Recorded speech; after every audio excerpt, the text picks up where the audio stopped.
বাজারে গিয়ে এখন যেদিকেই তাকাবেন সেদিকেই কলমি শাক।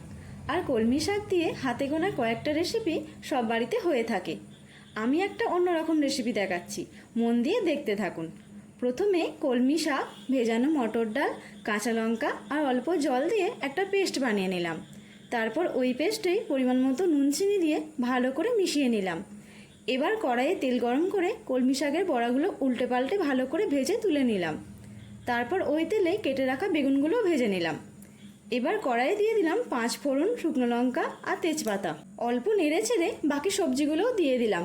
সবজির মধ্যে আছে আলু, কাঁচকলা আর ডাঁটা। সবজিটা অল্প ভাজা ভাজা করে নিয়ে দিয়ে দিলাম আদা বাটা আর নুন। আরও কিছুক্ষণ ভাজা ভাজা করে নিয়ে জল দিয়ে ঢেকে দিলাম।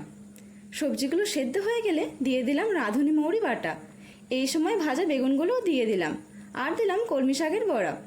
কিছুক্ষণ ফুটিয়ে নিয়ে দিয়ে দিলাম অল্প চিনি আর দিলাম ভাজা মশলা।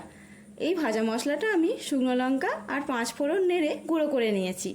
এবার আরও কিছুক্ষণ ফুটিয়ে নিয়ে উপর থেকে ঘি ছড়িয়ে পরিবেশন করলাম কলমি শাকের বড়া দিয়ে শুক্তো। রেসিপিটা যদি ভালো লেগে থাকে অবশ্যই লাইক আর শেয়ার করবেন।